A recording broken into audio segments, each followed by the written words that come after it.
மதுரையிலேருந்து உங்களில் ஒருவன் உதயா.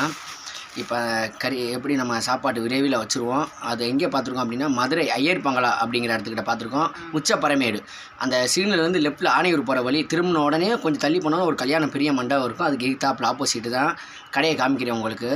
சொன்னேன்ல, அம்மா கறி விருந்து உணவகம், அதுவும் சேர்த்து ஐர மீன் சாப்பாடு கொஞ்சம் இப்போ என்ன அப்படின்னா ஏழை மக்கள் எல்லா பேருமே சாப்பிடணுங்கிறதான் நம்ம ஆசை.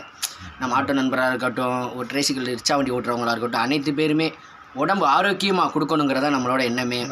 மசாலா பூராமே இந்த இது இப்போ சாம்பிள் அரைச்சது ஃபுல்லாமே. இது வாங்கி இது எந்த ஊர் வாங்கினதுமா? கருணாலியில் வாங்கி இது சுக்காவுக்கு தனியாக, மீன் குழம்புக்கு தனியாக, மட்டன் குழம்புக்கு தனியாக, வறுவலுக்கு தனியாக பூரா எல்லாம் ஜாமான் இங்கே வாங்கி வறுத்து அரைச்சிருக்கேன். விறகடுப்பு வச்சு வறுத்து அரைச்சிருக்கேன். சூப்பர்மா. இல்லை இப்போ இனிமேல் எல்லாமே விறகடுப்பு தான். விறகடுப்பு தான் சமையலுமே, விறகடுப்பு தான்.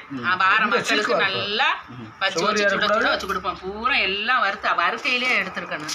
சரி விட ஒன்றும்ல. இப்போ என்னன்னா, இது எதுக்குமா? இது இது பொடி என்ன? இது மட்டனுக்கா? இது மீன் குழம்பு, ஐர மீன் குழம்பு, விரால், விரால் எல்லாத்துக்கும் எடுக்கும். இது சுக்காவுக்கு. இது இப்போ இந்த அரைச்சது நம்ம வீட்டில் நீங்கள் அரைக்கிறீங்க, மல்லி அங்கேயே வாங்கினதாம்மா? பெருநாளில் வாங்கினது பூராமே பெருநாளி. நான் பிறந்தது காடமங்கலம். ஆனால் பெருநாளியில் தான் பூரா விளையிற இடம் தான் அது.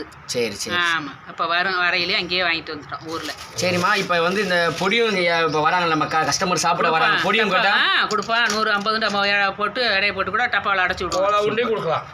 எல்லாம் கொடுப்போம். எல்லாமே பாருங்க. அதே மாதிரி உங்களுக்கு வர மக்களுக்கு என்ன தெரியுமா, நீங்கள் கை காமிக்கிறத சுட சுட தான் கொடுப்போம். அதுதான் மெயின். விறகடுப்பு எடுத்துக்கிட்டே இருக்கும். வாங்க சுட சுட கோலா உருண்டை. மதுரையில் நீங்கள் எங்கேயோ சாப்பிட்ருக்கீங்க, சில இடத்துல தான் கோலா உருண்டை. நம்ம அம்மா அம்மியிலேயே அரைச்சு கொடுக்குற அந்த கோலா உருண்டை ஒரு தடவை சாப்பிட்டு பாருங்க. நன்றி.